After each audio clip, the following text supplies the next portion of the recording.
삼손이 가서 여우 300마리를 붙들어서 그 꼬리와 꼬리를 매고 회를 가지고 그 두 꼬리 사이에 한 회를 달고 회에 불을 붙이고 그것을 블레셋 사람들의 곡식밭으로 몰아들여서 곡식단과 아직 배지 아니한 곡식과 포도원과 감람나무들을 사른지라.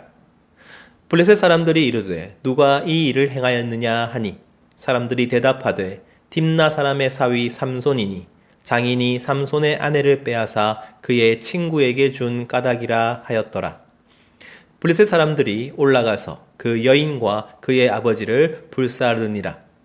삼손이 그들에게 이르되 너희가 이같이 행하였은즉 내가 너희에게 원수를 갚고야 말리라 하고 블레셋 사람들의 정강이와 넓적다리를 크게 쳐서 죽이고 내려가서 에담 바위 틈에 머물렀더라.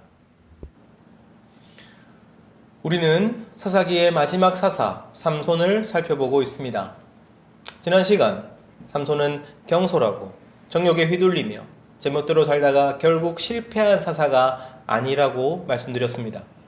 삼손은 수수께끼를 내는 사람이었고 수수께끼가 되는 사람이었습니다. 그리고 그의 싸움은 수수께끼에 달려 있었죠. 왜냐하면 그 시대에 아무도 하나님께 부르짖지 않았기 때문입니다. 삼손을 제외한 모든 사람들이 하나님의 말씀에 순종하기는커녕 하나님의 말씀을 떠올리지도 않았기 때문입니다.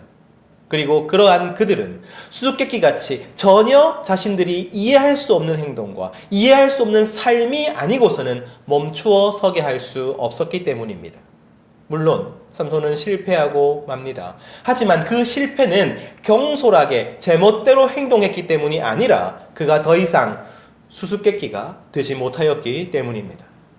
사랑하는 성도 여러분, 지금 이 시대 또한 하나님의 말씀에 순종하기는커녕 하나님을 인정하지도 않습니다. 그러므로 우리 또한 삼손과 같이 수수께끼가 되어야 합니다. 세상 사람들이 이해할 수 없는 행동과 이해할 수 없는 삶을 살아야 합니다. 그들이 이해할 수 없는 사랑과 그들이 이해할 수 없는 나눔과 오직 수수께끼와 같은 삶만이 그들을 멈추어 서게 할 수 있는 것입니다. 하지만 설교를 들으면서 이런 의문이 들 수도 있을 것 같습니다.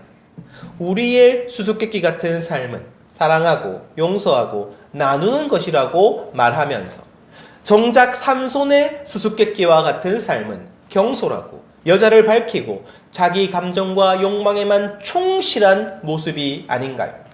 삼손의 수수께끼는 눈살을 찌푸리게 하고 한심해 보이고 전혀 본이 되지 못하는 것 같은 것이죠. 지금 우리가 수수께끼 같은 삶을 산다고 해서 삼손처럼 행동한다면 어떻게 되겠습니까? 여러분, 말도 안 되지요. 하지만 삼손의 수수께끼와 우리의 수수께끼가 똑같은 점이 있습니다. 그것은 바로 수수께끼의 목적입니다. 세상이 이해하지 못하는 그 행동이 진짜 이루어내고자 하는 것이 무엇인가? 세상으로 하여금 멈추어 서게 하고는 진짜 그들이 어떻게 하기를 바라는 것인가? 그 목적이 같기에 우리도 삼손처럼 수수께끼가 되어야 한다고 말씀드리는 것입니다. 오늘은 그 목적을 함께 살펴보겠습니다.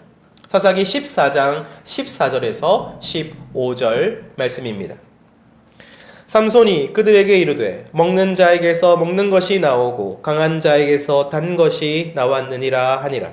그들이 사흘이 되도록 수수께끼를 풀지 못하였더라.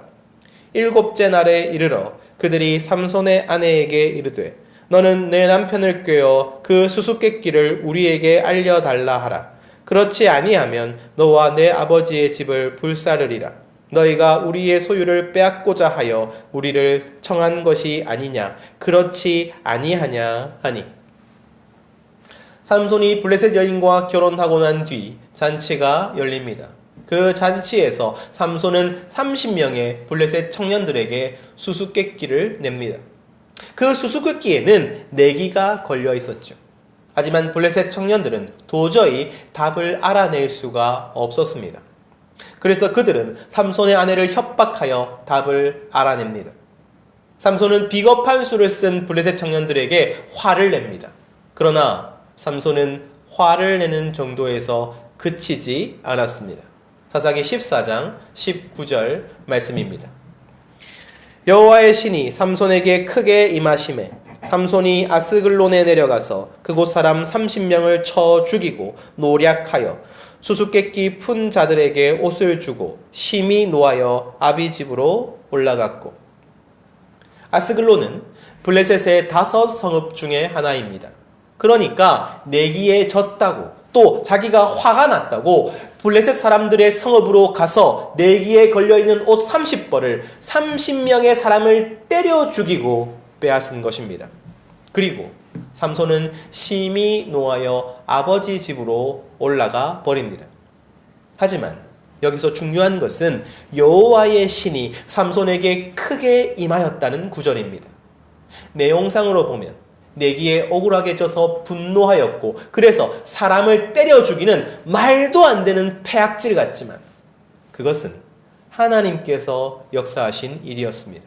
도대체 하나님은 왜 삼손의 경솔해 보이는 내기와 그리고 개인적인 보복을 도와주시는 것일까요? 거기다 삼손은 이 살인을 저지른 후 멀리 도망가지 않습니다. 그는 당당하게 아버지 집으로 돌아갑니다.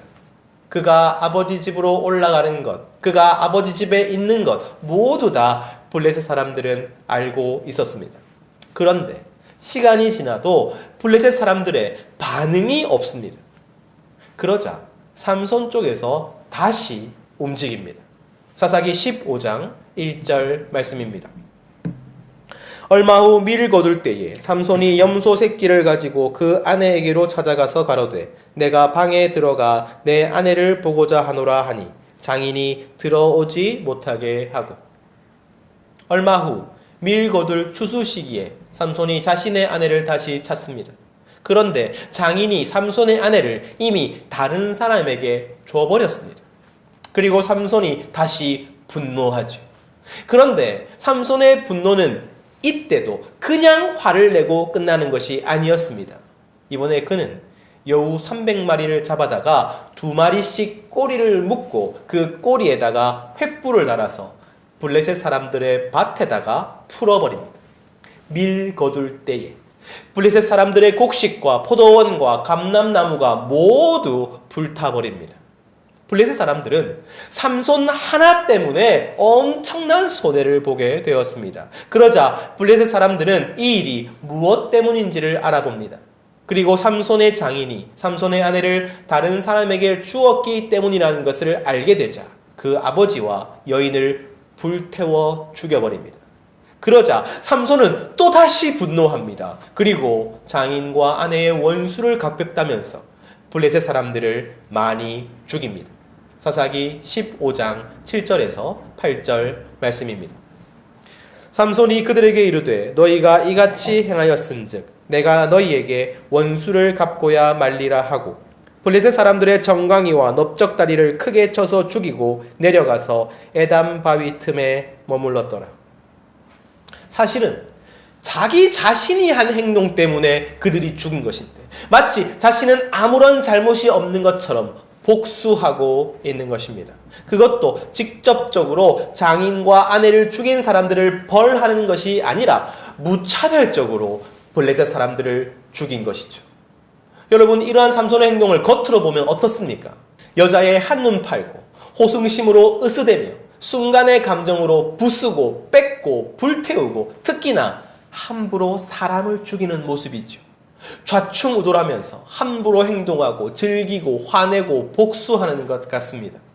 이렇게 행동하는 사람이 우리 곁에 있다면 정말로 골치가 아프겠죠. 하지만 그 모든 행동이 수수께끼이며 하나님께서 인도하신 것이라면 도대체 그 목적은 무엇일까요?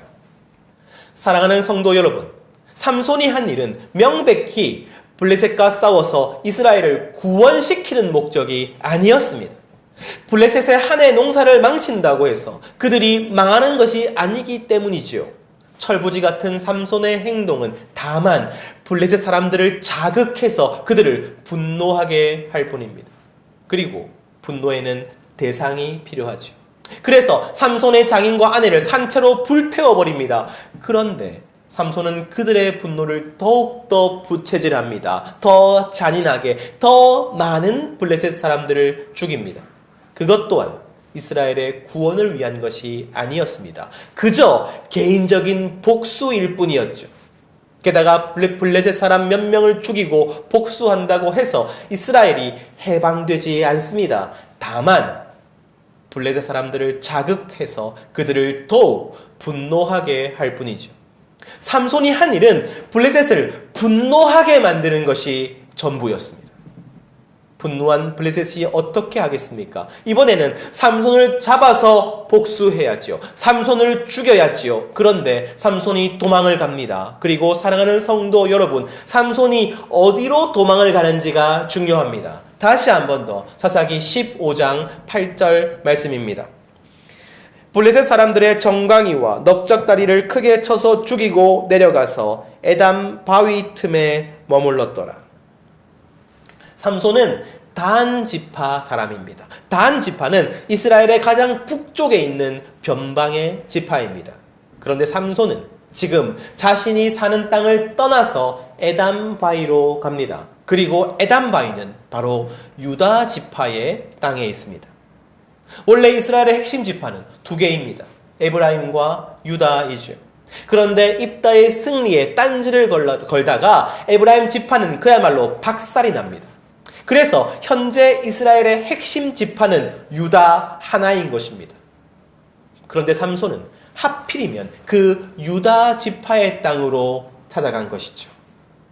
이것이 무슨 의미냐면 강원도 양구나 경남 김해에서 문제를 일으켜도 그 지역 사람이 아니면 모르겠지요.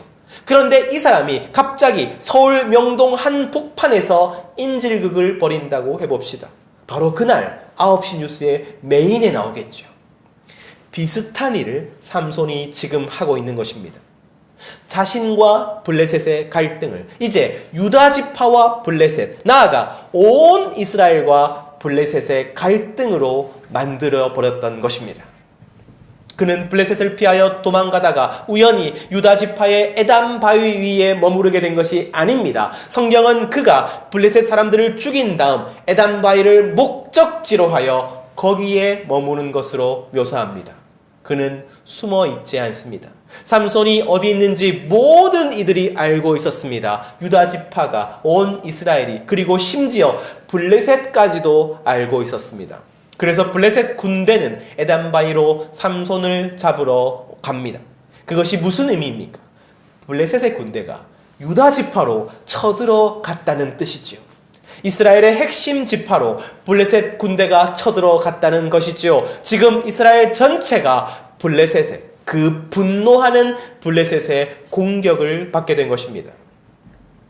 사랑하는 성도 여러분, 이스라엘 사람들이 억울하지 않겠습니까? 자기들은 가만히 있었는데, 자기들은 아무런 잘못도 하지 않았는데 삼손 때문에 분노한 블레셋 군대가 쳐들어오고 있는 것입니다. 지금까지 평화롭게 공물을 바치면서 안전을 보장받고 있었습니다.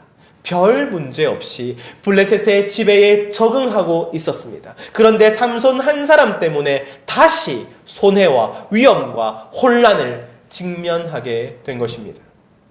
아니, 하나님의 사람이라면, 사사가 되는 사람이라면 블레셋과 싸워서 이스라엘을 해방시켜야지 왜 블레셋을 자극해서 이스라엘을 위험과 고통에 빠지게 만드는 것입니까? 블레셋을 망하게 하고 블레셋을 물리쳐야지 왜 애매하게 분노를 일으켜서 이스라엘을 망하게 하고 이스라엘을 힘들게 만드는 것입니까? 사랑하는 성도 여러분, 바로 그 이유는 그래야만 이스라엘이 하나님께 다시 부르짖을 수 있기 때문입니다. 삼손은 좌충우돌하면서 블레셋을 분노하게 만들었습니다. 그래서 그 분노가 이스라엘 전체에게 쏟아지게 만들었습니다. 그래서 이스라엘이 지금 누리고 있는 안전하고 편안한 삶을 깨트렸습니다. 오히려 블레셋을 섬기며 블레셋을 따르며 그들이 누리고 있던 그 모든 유익을 깨트렸습니다. 블레셋 때문에 고통을 당하고 손해를 입고 죽을 위험을 마주하게 만들었습니다. 그래서 삼손은 이스라엘이 다시 부르짖게 되기를 바랬습니다. 하나님께 다시 부르짖게 되기를 바랬습니다. 삼손이 싸운 것은 블레셋이 아니었습니다. 그는 부르짖지 않는 이스라엘과 싸웠습니다. 삼손은 에단바위에서 이스라엘을 기다리고 있었습니다. 다른 사사들처럼 이스라엘을 이끌지 않습니다. 도망가지 않습니다. 더 많은 블레셋 사람들을 죽이려고도 하지 않았습니다. 그는 오직 기다립니다. 에단바위에서 자신에게 나올 이스라엘을 기다립니다. 마치 돌아온 탕자비오의 아버지처럼 기다립니다. 블레셋 사람들의 분노 앞에서 이스라엘 당신들은 어떠한 선택을 할 것입니까? 여러분은 과연 하나님께 다시 부르짖을 것입니까? 드디어 삼손이 기다리고 있는 에단바위로 이스라엘 백성이 내려갑니다. 저는 삼손 개인적으로 최고의 승부처는 바로 이 에단바위라고 생각합니다. 그가 했던 모든 수수께끼 같은 일들의 목적이 바로 에단바위에 있었습니다. 그 목적은 오직 이스라엘로 하여금 하나님께 다시 부르짖게 만드는 것이었습니다. 그러나 이스라엘 민족은 하나님께 부르짖지 않았습니다. 그들은 블레셋에게 부르짖습니다. 사사기 15장 9절에서 11절 말씀입니다. 이에 블레셋 사람들이 올라와 유다에 진치고 레히에 가득한지라. 유다 사람들이 이르되 너희가 어찌하여 올라와서 우리를 치느냐? 그들이 대답하되 우리가 올라온 것은 삼손을 결박하여 그가 우리에게 행한 대로 그에게 행하려 함이로라 하는지라. 유다 사람 3,000명이 에단바위 틈에 내려가서 삼손에게 이르되 너는 블레셋 사람이 우리를 다스리는 줄을 알지 못하느냐? 내가 어찌하여 우리에게 이같이 행하였느냐? 삼손이 그들에게 이르되 그들이 내게 행한 대로 나도 그들에게 행하였노라 하니라. 사랑하는 성도 여러분, 이스라엘에게 있어서 삼손은 다시 주어진 기회였습니다. 하나님은 삼손을 통해서 그들이 다시 부르짖을 수 있는 기회를 주신 것입니다. 그들이 하나님 앞에서 당연히 해야 할 행위, 그들이 하나님 앞에서 원래 보여야 할 태도, 하나님께서 그들에게 요구하시는 가장 중요한 모습, 바로 그것은 하나님께 부르짖는 것이었기 때문입니다. 하지만 이스라엘은 하나님께 부르짖는 대신 삼손을 결박하여 블레셋 군대가 기다리고 있는 레히로 데려갑니다. 그리고 삼손을 대적 블레셋에게 넘겨줍니다. 이스라엘은 블레셋의 위협 앞에서 하나님께 부르짖지 않았습니다. 그뿐만이 아니죠. 블레셋 군대가 무력하게 묶여있는 삼손을 향해 소리를 지르며 달려가는 동안에도 그들은 부르짖지 않았습니다. 삼손이 하나님의 영에 감동되어서 자신을 결박하는 밧줄을 끊어버렸을 때도 그들은 부르짖지 않습니다. 낙타 턱뼈를 들고 1,000명의 블레셋 군대를 죽이는 엄청난 일을 보면서도 그들은 부르짖지 않습니다. 오히려 부르짖는 것은 삼손이었습니다. 사사기 15장 18절 말씀입니다. 삼손이 심히 목이 말라 여호와께 부르짖어 이르되 주께서 주의 손을 통하여 이 큰 구원을 베푸셨사오나 이제 내가 목말라 죽어서 할례 받지 못한 자들의 손에 떨어지겠나이다 하니. 하나님께서 지금까지 이스라엘을 위험과 고통이라는 방식으로 부르짖게 하셨다면 다시 한번 하나님은 은혜와 회복이라는 방식으로 부르짖게 하십니다. 삼손이 1,000명을 죽인 후에 너무 목이 말라서 하나님께 부르짖었습니다. 아마 이스라엘 백성도 다 그 장면을 보고 있었을 것입니다. 바로 그때였습니다. 하나님께서 삼손의 부르짖음에 곧바로 응답하십니다. 사사기 15장 9절 말씀입니다. 하나님이 레히에서 한 우묵한 곳을 터뜨리시니 거기서 물이 솟아 나오는지라. 삼손이 그것을 마시고 정신이 회복되어 소생하니 그러므로 그 샘 이름을 엔학고레라 불렀으며 그 샘이 오늘까지 레히에 있더라. 하나님께서 샘을 터뜨려서 삼손의 부르짖음에 응답하여 주십니다. 그 샘의 이름은 엔학고레입니다. 엔학고레의 뜻은 부르짖은 자의 샘이라는 뜻입니다. 하나님께서는 부르짖는 자에게 반드시 샘을 터뜨려 주실 것입니다. 하나님께서는 부르짖는 자에게 반드시 생수를 부어 주실 것입니다. 그리하여 부르짖는 자의 갈증을 해갈시켜 주실 것입니다. 부르짖으면 소생하게 됩니다. 부르짖으면 자유하게 됩니다. 부르짖으면 반드시 하나님께서 역사하실 것입니다. 마지막까지 삼손은 이스라엘 백성에게 외치고 있습니다. 부르짖어라, 부르짖어라. 너희의 하나님께 부르짖어라. 여러분, 바로 이것이 수수께끼의 목적입니다. 사랑하는 성도 여러분, 사사기 전체를 관통하는 주제가 바로 이 부르짖음입니다. 하나님은 처음부터 끝까지 이스라엘에게 부르짖음을 요구하십니다. 이스라엘의 구원을 위해 다른 것이 아니라 오직 부르짖음을 요구하십니다. 왜냐하면 그들이 죄인이기 때문입니다. 그들은 죄인이기에 하나님을 변함없이 경외하고 그분의 말씀 안에 계속 거할 수 없습니다. 그들은 반드시 타락하게 되어 있고 반드시 우상을 섬기게 되어 있고 반드시 죄 가운데 빠지게 될 것입니다. 하지만 그들의 유일한 소망이 있습니다. 그것은 부르짖는 것입니다. 하나님에 대한 믿음을 가지고 오직 하나님의 은혜를 구하는 것입니다. 그들이 부르짖기만 하면 하나님은 그 부르짖음을 들으시고 그 부르짖음 때문에 이스라엘을 구원하여 주시는 것입니다. 하나님께 부르짖기만 하면 구원을 받게 되는 것입니다. 그래서 삼손이 부르짖게 하는 그 사명을 받은 것이지요. 사랑하는 성도 여러분, 우리 또한 죄인입니다. 그래서 우리 또한 스스로 하나님을 알 수도 없고 하나님을 믿을 수도 없고 하나님께 순종할 수도 없습니다. 우리 또한 반드시 타락하게 되어 있고 반드시 우상을 섬기게 되어 있으며 반드시 죄 가운데 빠질 수밖에 없습니다. 하지만 그러한 우리의 유일한 소망이 있습니다. 그것은 예수님을 믿는 것입니다.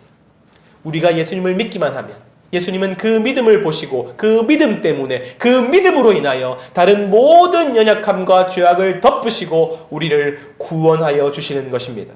예수님을 믿기만 하면 구원을 받게 되는 것입니다. 그렇게 삼손의 수수께끼와 우리의 수수께끼는 동일한 목적을 가지고 있습니다. 삼손의 부르짖으라라는 권면은 우리의 주 예수를 믿으라라는 권면과 같은 것입니다. 사랑하는 성도 여러분, 우리가 예수님을 믿는다라고 말할 때 그것은 머리로서 이해하는 것을 말하지 않습니다. 교회의 교리를 확신하는 것도 말하지 않습니다. 예수님을 믿는다는 것은 우리가 지금까지 사사기 강해로 나누었던 모든 내용을 포함하는 것입니다. 부르짖는 것입니다. 예수님을 믿는다는 것은 나 스스로는 아무것도 할 수 없어서 시험에 넘어질 수밖에 없음을 인정하는 것입니다. 하지만 우리를 언약 가운데 사랑하시는 하나님을 믿는 것입니다. 그리고 내가 그 말씀에 순종하고 특히 이웃을 돌아보는 순종을 실천하는 것입니다. 하지만 그것이 나의 공로가 될 수 없음은 나의 믿음이 오직 예수 그리스도의 은혜에 기대어 있기 때문입니다. 그 은혜가 어떠한 은혜입니까? 여러분, 바로 십자가이지요.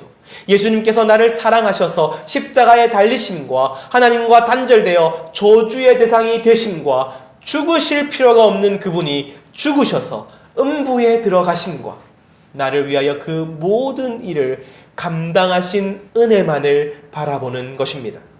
그리고 그 은혜가 지금도 나를 향하여 쏟아지고 있음을 붙잡는 것입니다. 여기까지가 예수님을 믿는다는 의미예요. 그러니 예수님을 알지 못하는 한 사람이 마침내 예수님을 믿게 되는 것은 결코 쉬운 일이 아닙니다. 어떻게 자신이 아무것도 할 수 없는 죄인임을 인정할 수 있겠습니까? 두려운 가운데서도 일어나 말씀에 순종할 수 있겠습니까? 오직 예수님의 은혜만을 갈망할 수 있겠습니까? 그러한 믿음을 가지게 만드는 통로가 바로 수수께끼인 것이죠. 수수께끼 같은 성도의 삶이고 수수께끼 같은 공동체인 것입니다. 부르짖음에는 수수께끼가 필요합니다. 예수님을 믿는 것에도 수수께끼가 필요합니다. 지난주 설교에서 바울은 2차 전도 여행 중에 빌립보에서 수수께끼가 되었다고 말씀드렸죠. 하나님을 아무도 알지 못하기에 바울은 그들에게 먼저 수수께끼가 되었습니다. 그래서 간수가 그 수수께끼 앞에 멈추어 섭니다. 자신이 도저히 이해할 수 없는 바울의 선택과 그 모습 앞에서 그는 자신이 어떻게 구원을 얻을 수 있겠냐고 질문하였죠. 그 질문에 대한 바울의 대답은 오직 하나, 예수님을 믿는 것이었습니다. 사도행전 16장 31절 말씀입니다.